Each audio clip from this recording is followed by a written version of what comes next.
चिंतामणि संसार में पाई जाती है, स्वर्ग में पाई जाती है। एक चिंतामणि है स्वर्ग में, जो उसके सामने बैठ के चिंता करेंगे वो मिल जाता है। एक कल्पतरु है, जो कल्पना करेंगे वो मिल जाएगा। कल्पतरु कल्प वृक्ष होता है, स्वर्ग में पाया जाता है। जो हम कल्पना करेंगे वो मिल जाएगा। लेकिन इन सबसे कहें कि भगवान को पाना है, भगवान को मिला दो, तो इनमें ये सामर्थ्य नहीं है। बोलो जय श्री राम। भगवान को प्राप्त कराने के लिए तो राम कथा ही काफी है। राम चरितमानस कहते हैं कि ये कल्पतरु है, कल्प वृक्ष है।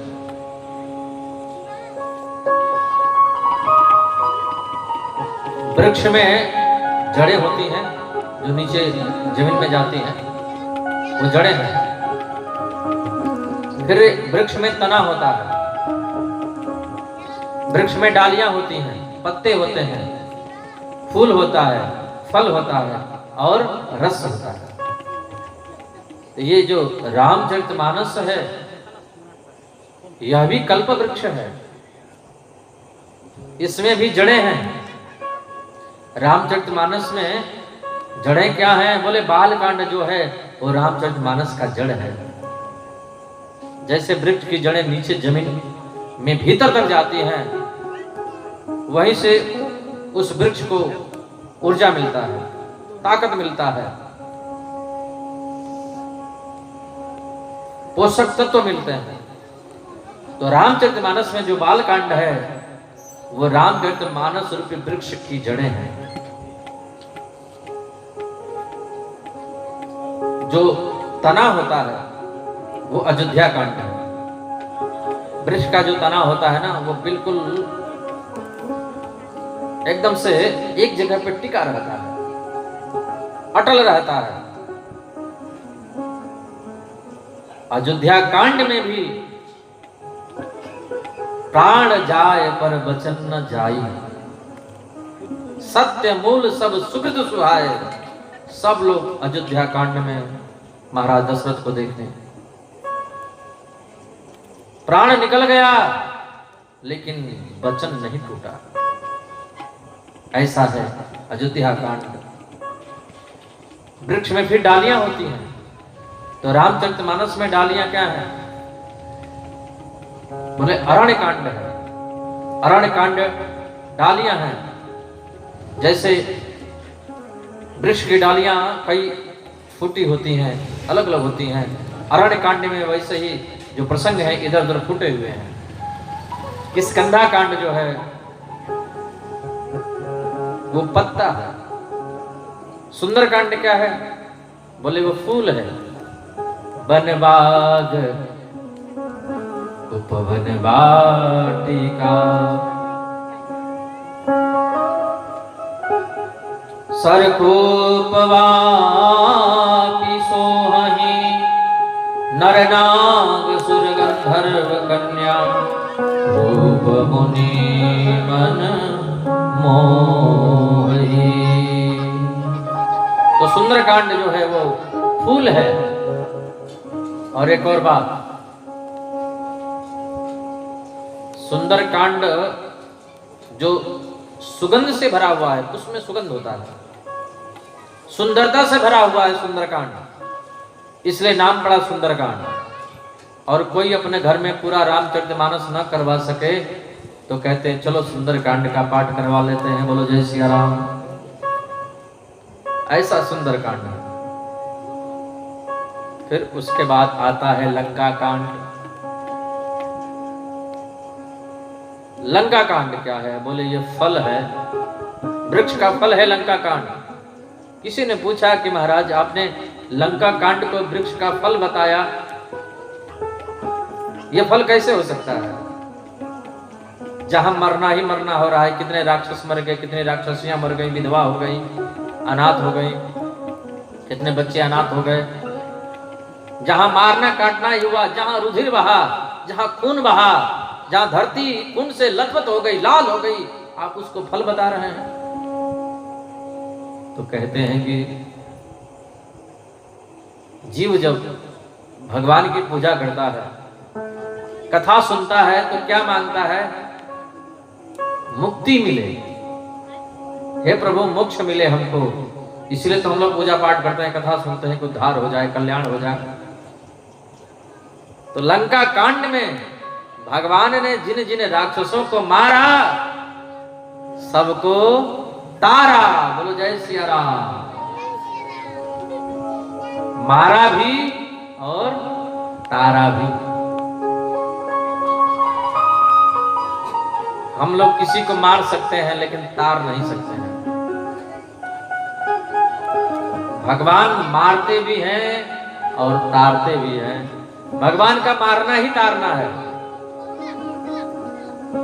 विश्वामित्र जी भी ताड़का को मार सकते थे, विश्वामित्र जी भी सुबाहु को मार सकते थे, विश्वामित्र जी मारीच को भी मार सकते थे। और विश्वामित्र जी ने खुद कहा महाराज अवधेश से, महाराज दशरथ से कि राजन, मैं राम लक्ष्मण को मांगने के लिए आया हूं, वरना तो राक्षसों को मैं भी मार सकता हूं। मैं खुद, मेरे पास शस्त्र है, लेकिन हमने शस्त्र छोड़ दिया, शास्त्र ग्रहण कर लिया। राक्षसों को हम भी मार सकते हैं, हम क्षत्रिय हैं, लेकिन मार तो सकते हैं, हार नहीं सकते हैं। अब हमको ऐसा कोई व्यक्तित्व चाहिए जो इन राक्षसों को मारे भी और इनको तारे भी। यदि नहीं तारेगा, ये मरेंगे, फिर राक्षस ही पैदा होंगे। बोलो जय सिया राम, जय सिया राम। तो भगवान मारते भी हैं और तारते भी हैं। इसलिए लंका कांड जो है वो वृक्ष का फल बताया। ये रामचरितमानस रूपी कल्प वृक्ष का फल जो है वो लंका कांड है। उत्तर कांड क्या है? बोले वो रस है। उत्तर कांड वो रस है। अंत में रस ही तो निकलता है, फल का अंत में रस ही निकलता है। तो उत्तरकांड में क्या है? बोले उत्तरकांड में भक्ति रस है। सब कुछ उत्तरकांड में भरा पड़ा है।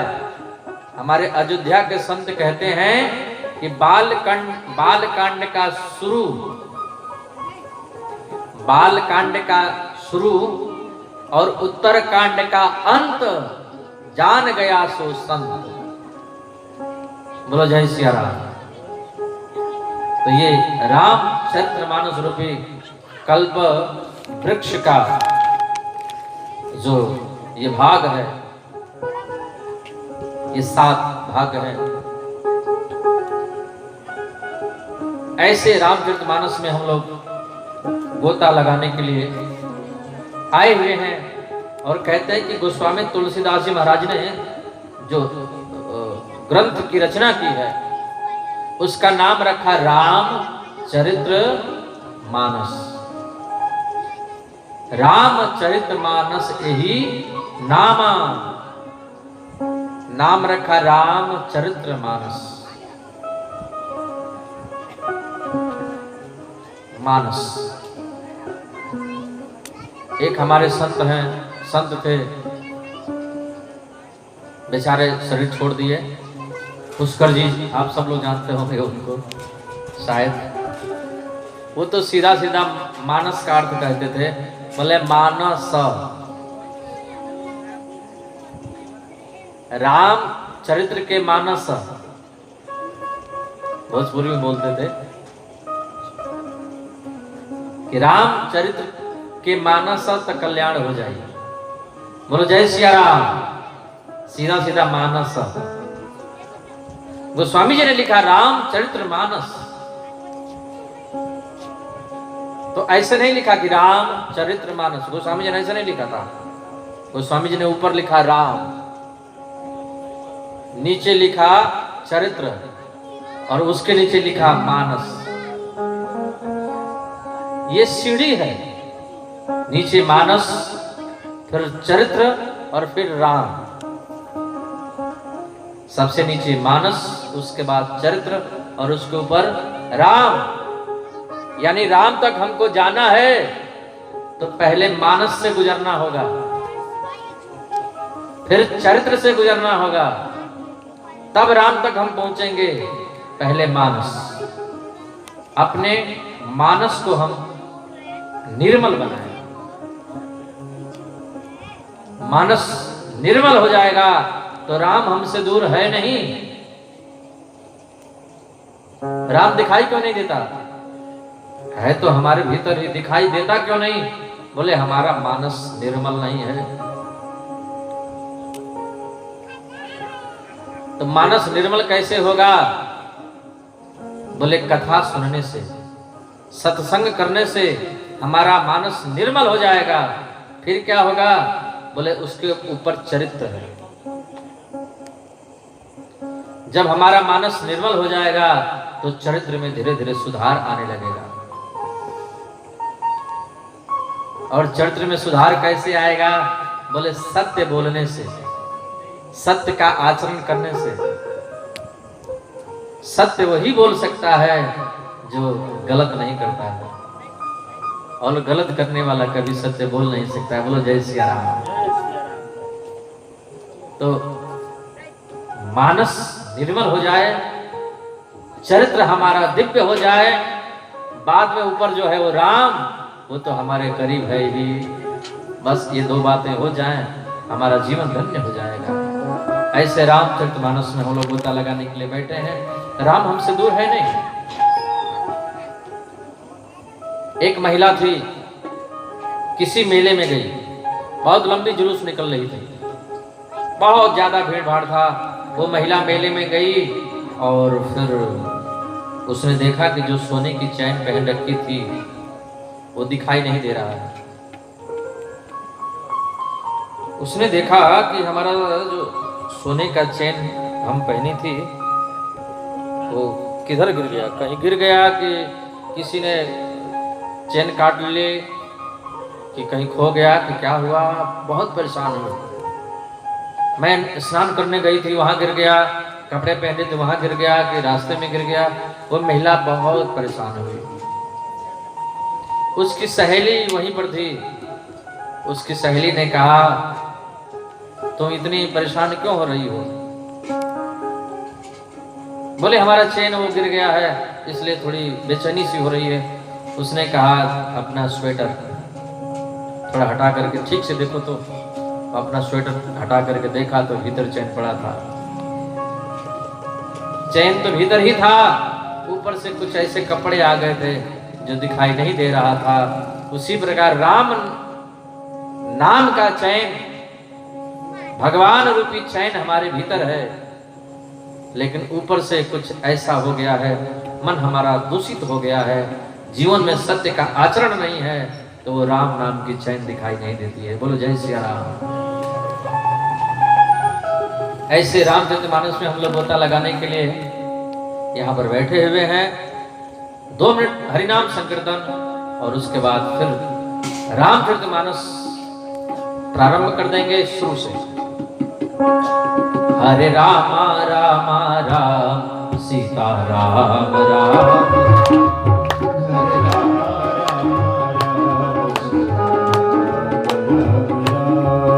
हरे रामा राम राम सीता राम राम राम, हरे रामा राम राम सीता राम राम राम, हरे रामा राम राम सीता राम राम राम, हरे रामा राम राम सीता राम राम राम, हरे रामा राम राम सीता राम राम राम, हरे रामा राम सीता राम राम राम, सीता राम राम राम सीता राम राम।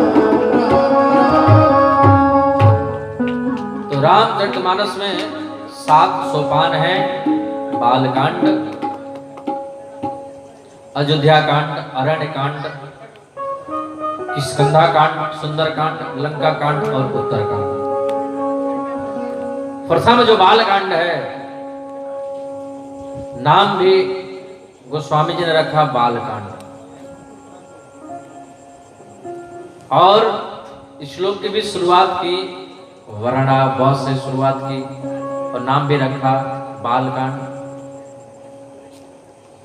महात्मा लोग ये अपेक्षा रख रहे थे कि रामचरितमानस की जो शुरुआत है वो राम नाम से होना चाहिए, लेकिन हुआ उल्टा। राम नाम से नहीं हुआ, वर्ण शब्द से हुआ। वर्ण, आइए श्रवण करें पहले श्लोक। वर्णानामर्थ संघानां रसानां छन्दसामपि मंगलानां च कर्तारौ वन्दे वाणी विनायकौ। भवानी शंकरौ वन्दे श्रद्धा विश्वास रूपिणो याभ्यां विनान पश्यन्ति सिद्धा स्वान्तस्तमीश्वरम्। वन्दे बोधमयं नित्यं गुरुं शङ्कररूपिणं यमाश्रितो हि भक्तोऽपि चन्द्रः सर्वत्र वन्दते। श्री सीताराम गुणग्राम पुण्यारण्य विहारिणो वन्दे विशुद्ध विज्ञानो कवीश्वरः कवीश्वरो।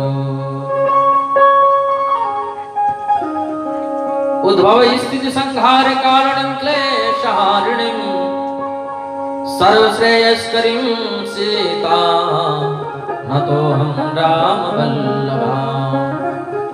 यन्मायावशवर्त विश्वमखिलं ब्रह्मादि देवासुरा यत्सत्त्वादिमशैव भाति सकलं रज्जौ यथा रहिर्ब्रह्म। यत्पादप्लवमेकमेव हि भवाम्भोधिष तिरसावतां वन्देऽहं तमशेषकारणपरं रामाख्यमीशं हरिं। नाना पुराण निगमागम सम्मतं यद् रामायणे निगृतं क्वचिदन्यतोऽपि स्वान्तः सुखाय तुलसी रघुनाथ गाथा भाषा निबंध मत मंजुलमातनोति। इस शुरू में 7 मंत्र हैं। रामचरितमानस हम लोग पढ़ते हैं ना, तो शुरू में जो 7 श्लोक आते हैं, ये सबसे पहले 7 श्लोक हैं जो अभी हमने सुना है, गाया है। प्रथम श्लोक जो वर्णा नामर्थ संघानां रसानां छन्दसामपि, वर्ण शब्द से शुरू किया है गोस्वामी जी ने। महात्मा लोग सोच रहे थे कि वर्ण शब्द से ना होकर के राम शब्द से हो, लेकिन गोस्वामी जी ने बताया शुरू में वर्ण लिख करके और अंत में मानव शब्द लिखा। ते संसार पतंग घोर किरणेर दहन्ति नो मानवा, लास्ट में मानव शब्द है और शुरू में वर्ण है। यानी बताना चाहते हैं कि राम कथा के लिए और राम भक्ति के लिए किसी वर्ण की आवश्यकता नहीं है। हम इसी वर्ण को मिलेंगे, ये जरूरी नहीं है हम किसी को भी मिल सकते हैं। हमारे यहाँ कोई भी आ सकता है, राजा भी आ सकता है और भिखारी भी आ सकता है, पुण्यात्मा भी आ सकता है और पापात्मा भी आ सकता है। एक गुरु वशिष्ठ भी आ सकते हैं, शबरी भी आ सकती है, एक केवट भी आ सकता है, कोल भील भी आ सकते हैं। अरे मनुष्य की कौन कहे, पक्षी भी आ सकते हैं, जटायु भी आ सकता है। यहाँ पर, यहाँ सबका स्वीकार है। यही तो एक ऐसा दरबार है जहां पर सबका सत्कार है, सबका सम्मान है, सबका स्वीकार है। और अन्य जगह तो कौन छोटा कौन बड़ा, कौन गरीब कौन अमीर, ये सब देखा जाता है। कौन काला कौन गोरा,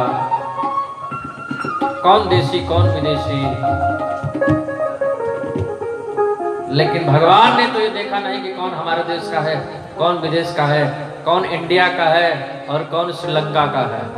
भगवान तो श्रीलंका में भी जाकर के तारे, बोलो जय सिया राम।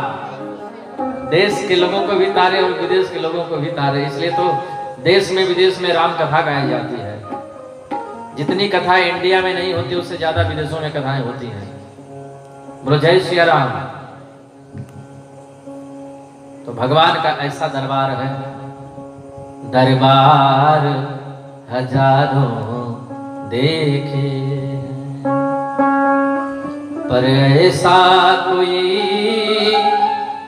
दरबार नहीं,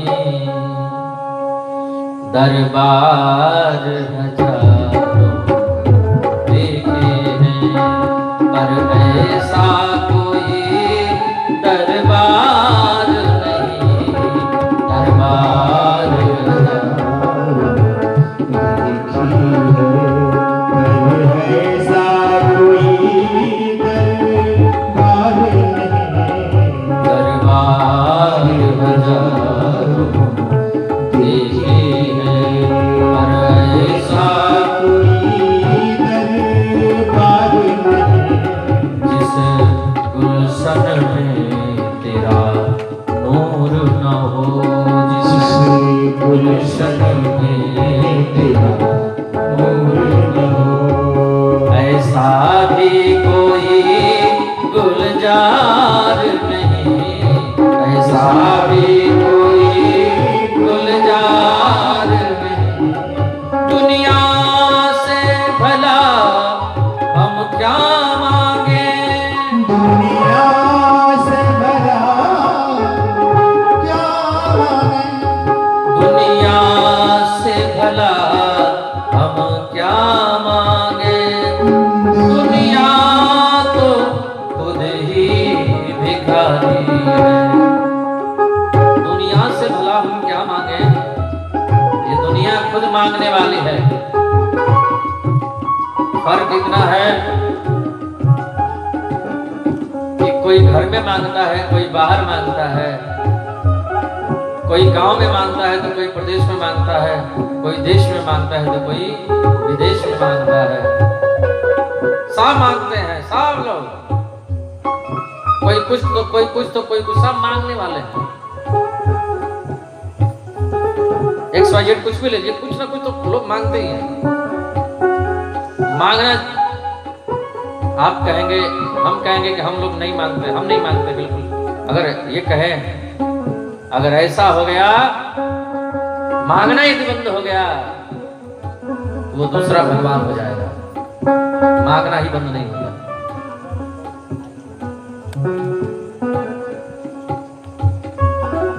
बोलो जय सिया राम। दुनिया से भला हम क्या मांगे, दुनिया से भला क्या दुनिया तो खुद ही भिखारी है, दुनिया तो खुद ही भिखारी है। मांगो उस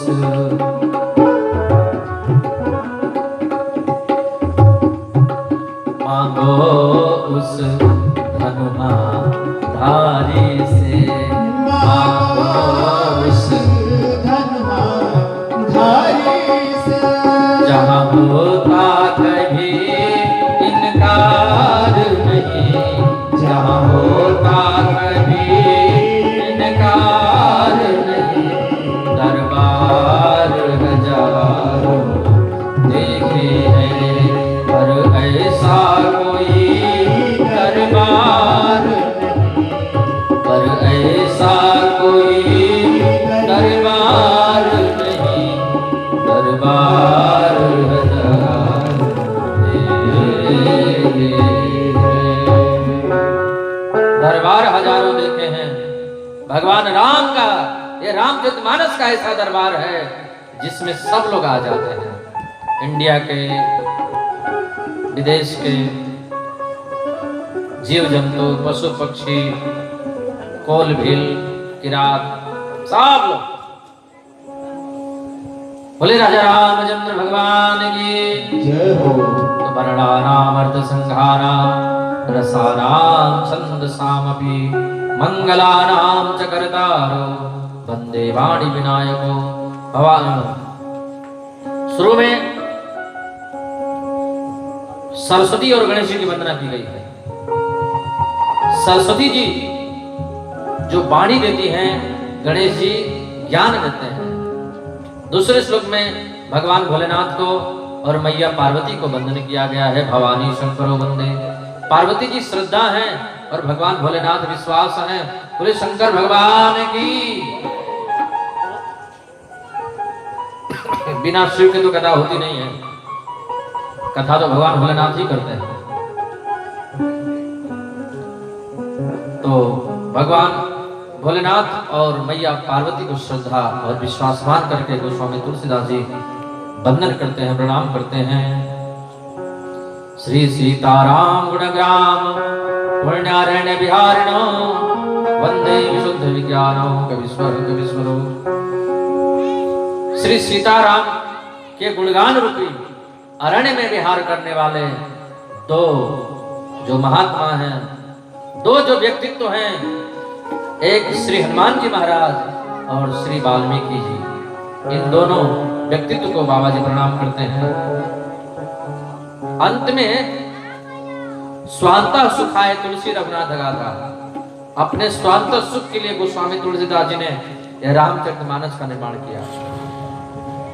ये हमको मिल गया, ये अच्छी बात है, लेकिन बाबा जी ने ये अपने लिए लिखा था। गोस्वामी तुलसीदास जी महाराज रामचरितमानस अपने हृदय में शांति मिले, सुख मिले, मोरे मन प्रमोद जई हुई। गोस्वामी तुलसीदास जी महाराज ने रामचरितमानस की रचना की, उसके 3 हेतु हैं। ध्यान देना माताएं बहनें, आज आप लोग को नींद आएगी थोड़ा सा, इसलिए आप लोग धीरज बनाए रखिए, कोई बात नहीं, पहले दिन थोड़ा होता है। बोलो जय सिया राम। बाकी आनंद भाई लोगों को आ रहा होगा, भक्त लोगों को आ रहा होगा, आ रहा है कि नहीं?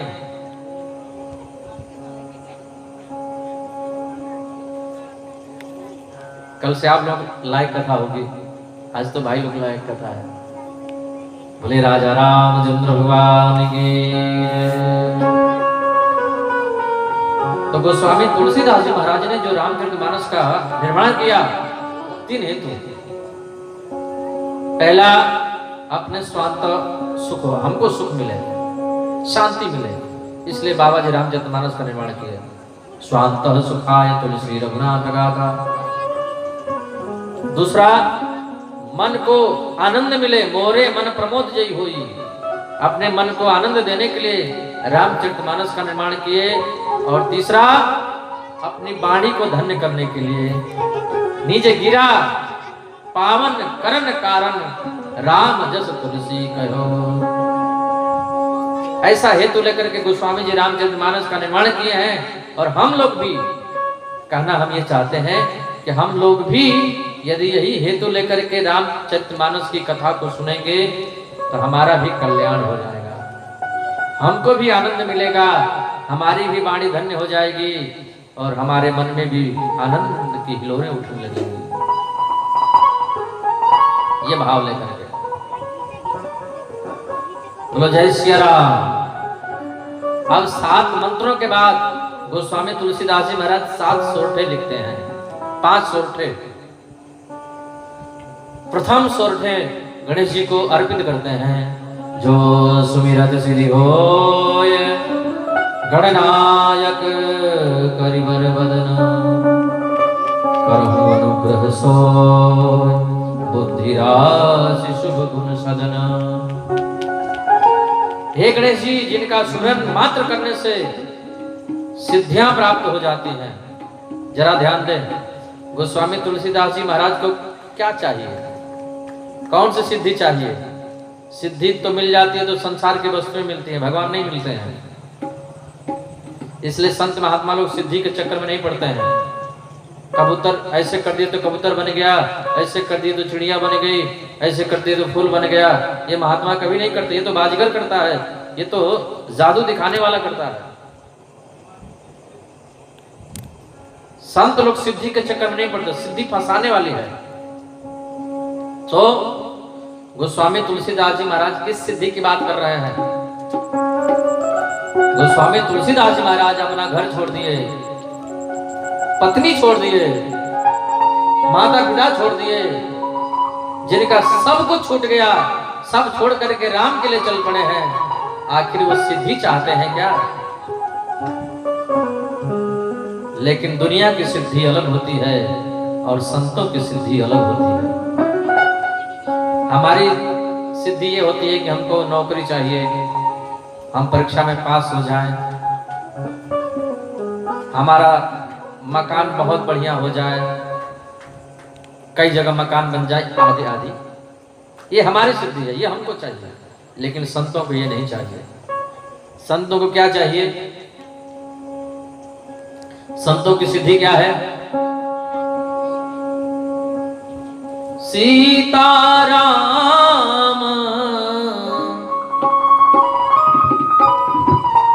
चरण रति मोरे, अनुदिन बढ़हु अनुग्रह तोरे।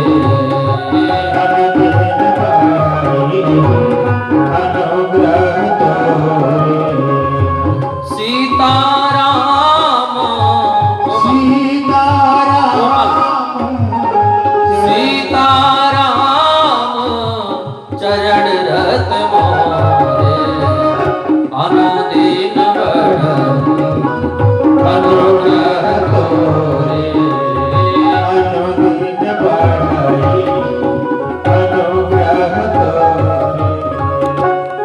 तो सीताराम चरण रत्न मोरे, संतों की यही सिद्धि है कि हे गणेश जी, आप हम पर कृपा करो। क्या क्या चाहिए?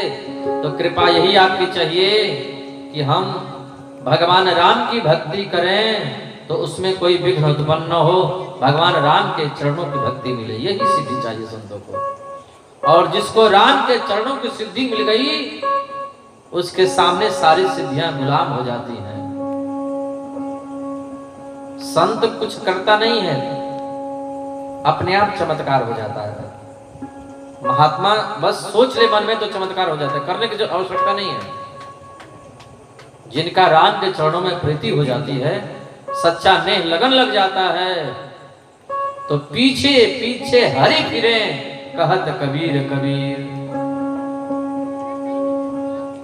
उस संत के पीछे, महात्मा के पीछे, उस भक्त के पीछे भगवान घूमते हैं कि ये कहीं भूखा ना रह जाए, इसको कहीं कुछ प्रॉब्लम ना हो जाए। इसलिए कोई संत महात्मा आता, कहीं भी आ जाए, किसी भी गांव में, कोई उसको नहीं जानता है, लेकिन भूखा नहीं सो सकता।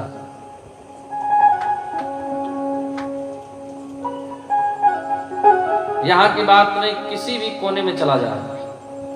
और हमको भी इस बात की बड़ी खुशी रहती है, हम भी भगवान पर इतना भरोसा रखते हैं कि भारत के किसी भी कोने में चले जाएंगे, भूखे नहीं सो सकते हैं। बोलो जय सिया राम। ये भगवान की कृपा है। पीछे पीछे हरि फिरे कहत कबीर कबीर। तो संतों की यही सिद्धि चाहिए कि भगवान के चरणों में प्रेम हो जाए, प्रीति हो जाए, लगन लग जाए। लगन तुमसे, लगन तुमसे लगा बैठे, जो होगा देखा जाएगा। लगन तुमसे लगा बैठे, जो होगा देखा जाएगा। लगन तुमसे लगा बैठे, जो होगा देखा जाएगा। तुमसे लगा बैठे,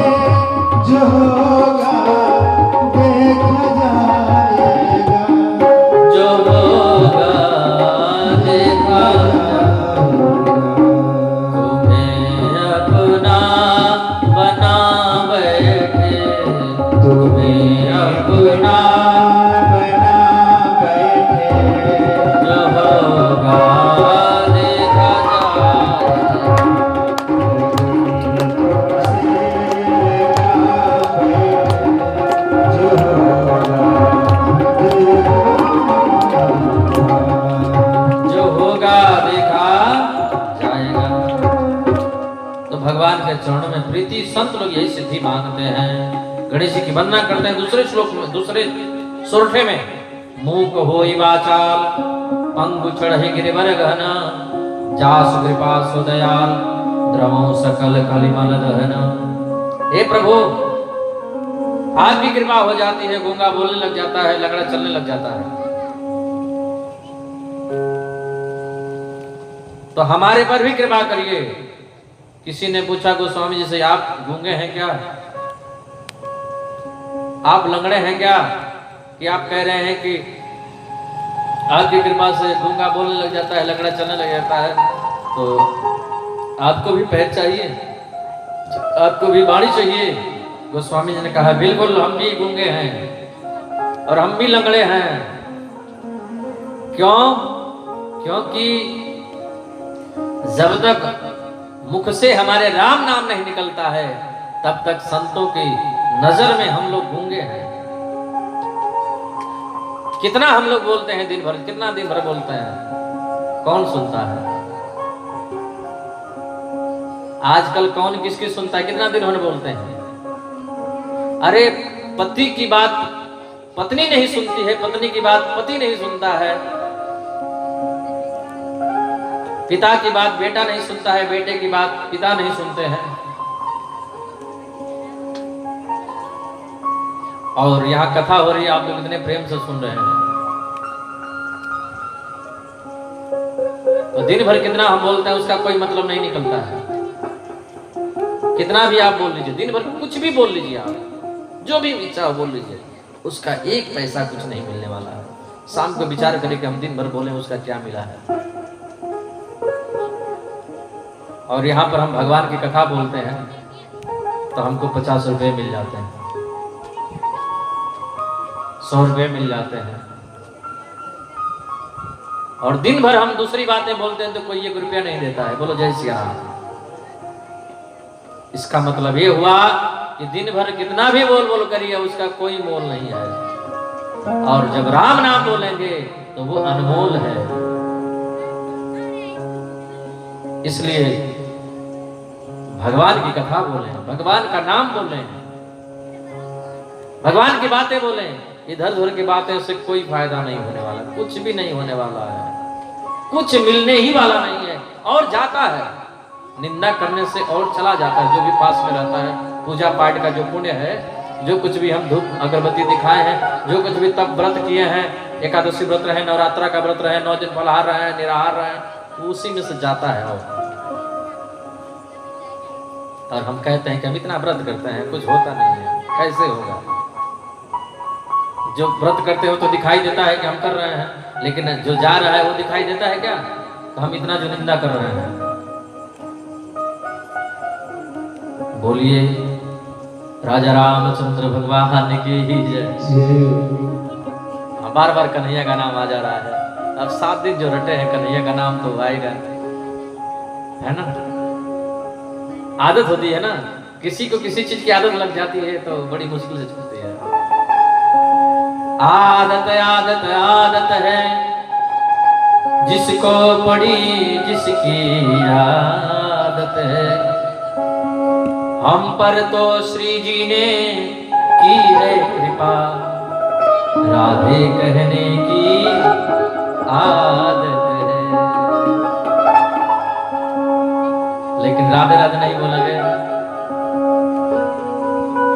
नहीं तो ये कथा राधेमय हो जाएगा, फिर राम जी का रस नहीं मिलेगा। तो हम लोग को राम जी का रस लेना है। बोलो जय सिया राम।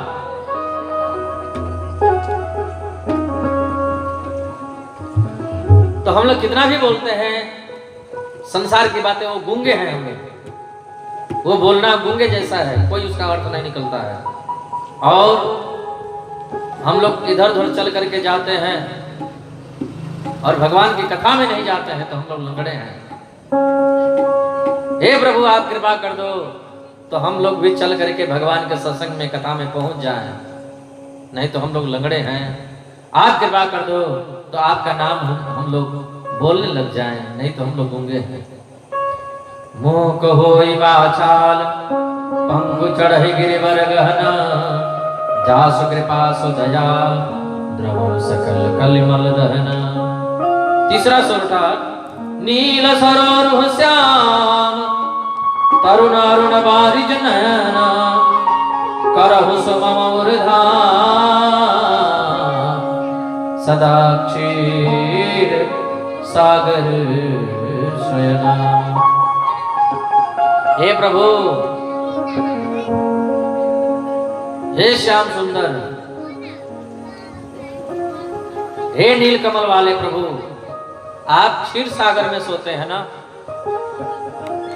जैसे आप क्षीर सागर में सोते हैं वैसे ही आप आकर के हमारे हृदय में सो जाइए। ये हमारा जो हृदय है ना, सागर में जैसे सागर का पानी खारा है ना, क्षार से भरा हुआ है, खारा है, वैसे हमारा हृदय भी ये खार है। इसमें भी काम है, क्रोध है, लोभ है, मोह है, ईर्ष्या है, द्वेष है, घृणा है। आप प्रभु जैसे क्षीर सागर में सोते हो ना, वैसे आकर के हमारे हृदय में सो जाओगे, हम भी धन्य धन्य हो जाएंगे, हम भी कृत कृत हो जाएंगे। करहूं सुमम उर्धाम सदा क्षीर सागर शयन। किसी ने शेषनाग से पूछा, आप इतनी बड़ी धरती को, इतनी बड़ी पृथ्वी को अपने ऊपर कैसे लेकर के रहते हैं? इतना बड़ा भार आप कैसे सहन करते हैं? तो शेषनाग ने बड़ा प्यारा जवाब दिया।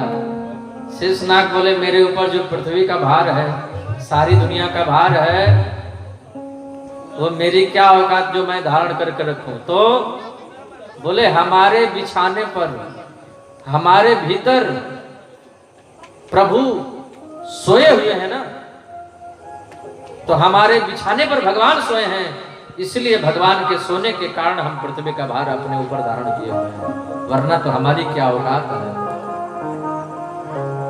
हे प्रभु, उसी प्रकार आप हमारे हृदय में आकर के सो जाएंगे तो हम भी दुनिया के संसार का जो भार है, जो दुख का भार है, जो संसार के लोग व्यंग बोलते हैं, जो विष देते हैं, जो निंदा करते हैं, उन सब का भार सहने में हम भी समर्थ हो जाएंगे। बोलो जय सिया राम। तो करहूं सो मम उर्धाम। मम उर्धाम, क्या ये धाम है? बोले हाँ, देखिए शरीर भी एक धाम है, वृंदावन धाम है, अयोध्या धाम है, ये शरीर भी एक धाम है। इसका कोई प्रमाण? बोले रामचरितमानस में ही प्रमाण है, मालकोश में।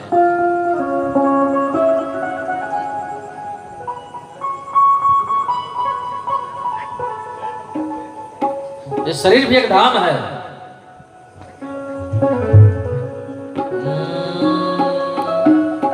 साधन धाम मोक्ष कर द्वारा, साधन धाम मोक्ष कर द्वारा, पाहि न जेहि पर लोक समारा, पाहि न जेहि पर लोक सवारा।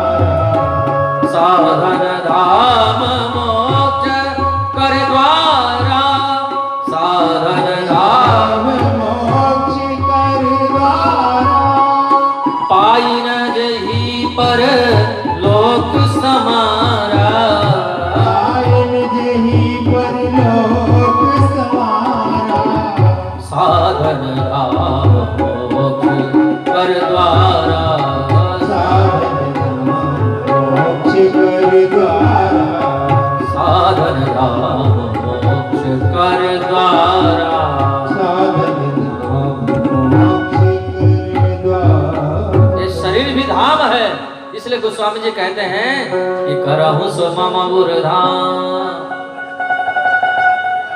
करहु सो मम उर्धाम सदा क्षीर सागर शयना। और चौथा सोठा कुंद इंदु समदेह उमा रमन करुणा ऐना। हे उमा के रमण करुणा के ऐन, आप हमारे हृदय में वास करिए। पांचवा सोठ है जो गुरु वंदना से प्रारंभ करते हैं और इसी के बाद अब चौपाई प्रारंभ हो जाएगी। बंदव गुरुपद कंज कृपा सिंधु नर रूप हरि महामोहतम पुंज जासु वचन रवि कर निकर जासु वचन रवि कर निकर। अब गोस्वामी तुलसीदास जी महाराज सदगुरुदेव भगवान को प्रणाम करते हैं। हम भी, आप लोग भी अपने अपने सदगुरुदेव भगवान को प्रणाम करें। बोले सदगुरुदेव भगवान की जय हो। अब यहाँ पर थोड़ा ध्यान देना है। बिना गुरु के भव सागर हम पार नहीं हो सकते।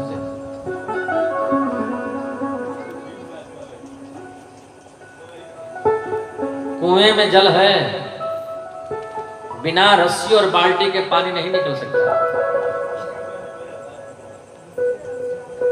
परमात्मा है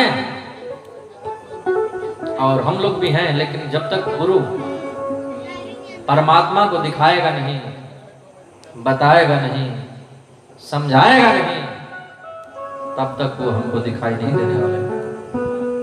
ऐसे सदगुरुदेव भगवान को हम लोग वंदन करते हैं, प्रणाम करते हैं।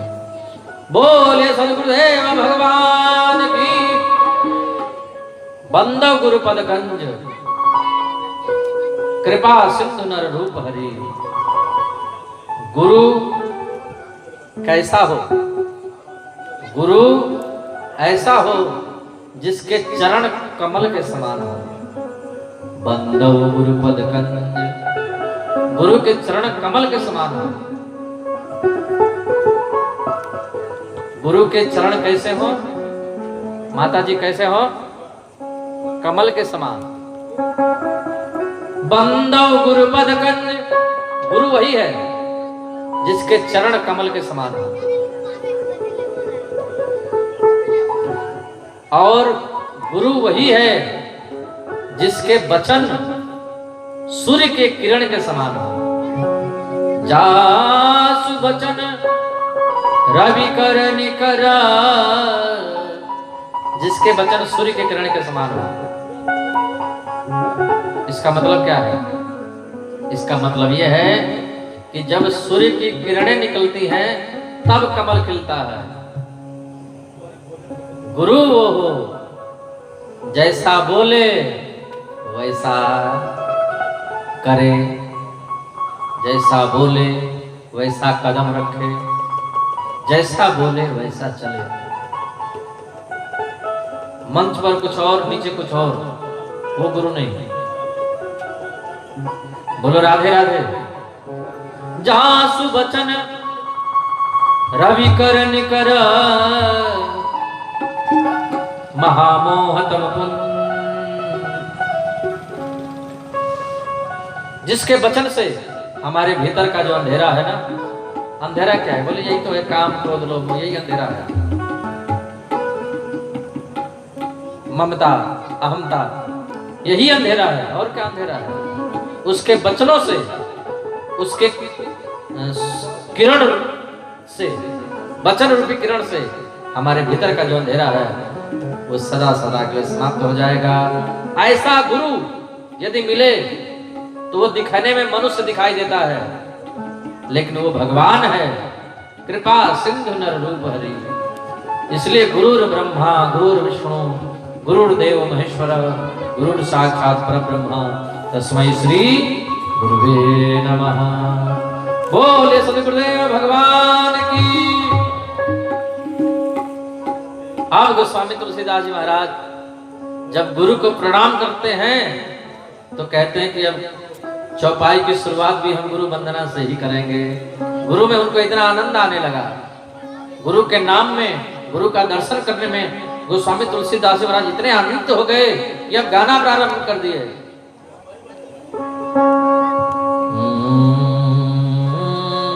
बंदव गुरु पद पदुम परागा, बंदव गुरु पदुम परागा, सुरुचि सुभासु सरस अनुरागा, सुरुचि सुभासु सरस अनुरागा। अमिय मोरे में चूरन चारो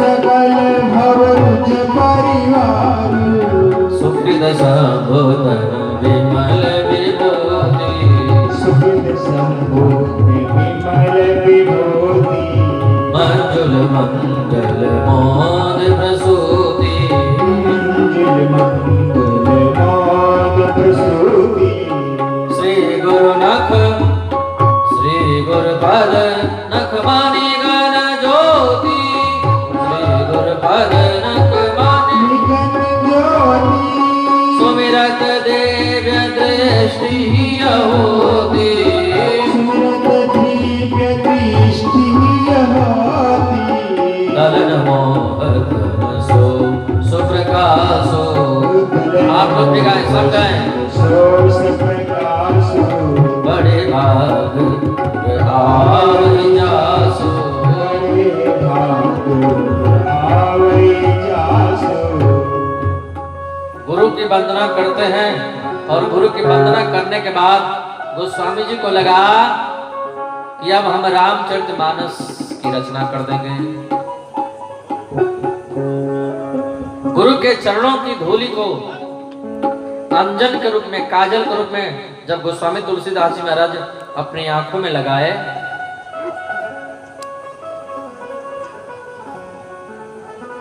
तब क्या बोले, बरनौ रामचरित भवमोचन। अब मैं रामचरितमानस का वर्णन करूंगा, लेकिन जब गुरु के चरणों की धूल अपने आंखों में लगा लिए तब उनको लगने लगा कि ये सारा संसार जो है सब प्रणाम करने योग्य है, कोई छोटा हमसे नहीं है, सब लोग हमसे बड़े ही हैं। जब ये भाव हमारे भीतर आने लगे, एक बालक भी हमसे बड़ा है, एक चेंटी भी हमसे बड़ी है, एक जो तिनका है वो भी हमसे बड़ा है, एक चेंटी भी हमसे बड़ी है, तब समझना कि हमारी आंखें पवित्र हो गई है, नहीं तो अभी पवित्र नहीं है, अभी आंखों में रोग लगा हुआ है। चैतन्य महाप्रभु कहते हैं कि अपने आप को तिनके से भी छोटा समझो, तृणादपि सुनीचेन तरोरपि सहिष्णुना अमानिना मान देना कीर्तन या सदा हरि। तो बंदौ प्रथम, सुनते ही गुरु चरणों की धूल को आंख में लगा करके अब गोस्वामी जी सबकी वंदना करने लगे, उनको सारा संसार राममय दिखने लगा। बंदौ प्रथम महीसुर चरना मोह जनित संशय सब हरना सुजन समाज सकल गुण खानी करहु प्रणाम सप्रेम सुवानी। ब्राह्मणों की वंदना, सबकी वंदना कर रहे हैं, अंत में कह दिया कि सिया राम मैं सब जग जानी करहु प्रणाम जोर जुग पानी। इसके पश्चात गोस्वामी जी साधु की वंदना करते हैं। साधु चरित शुभ चरित कपासु निरस विशद गुणमय फल जासु। साधु संत कपास के पुष्प की तरह होता है, जिसके चित्त में भेद नहीं होता है, कौन अपना है कौन पराया है, कौन छोटा है कौन बड़ा है, ये भेद नहीं होता है। स्वभाव बिल्कुल सरल होता है। सरल सुभायन मन कुटिलाई जथा लाभ संतोष सदाई। संत की वंदना करने के पश्चात अब गोस्वामी जी हमको लेकर चलते हैं कहाँ? बोले अयोध्या। अब आप लोगों के विचार के ऊपर है कि अयोध्या चलना है कि अयोध्या कल चलेंगे। बोलो जय सिया राम। राम सीता राम राम राम हरे राम राम राम सीता राम राम राम। हरे राम राम राम सीता राम राम राम हरे राम राम राम सीता राम राम राम। हरे राम राम राम सीता राम राम। दोनों हाथ पर करके हरे राम राम राम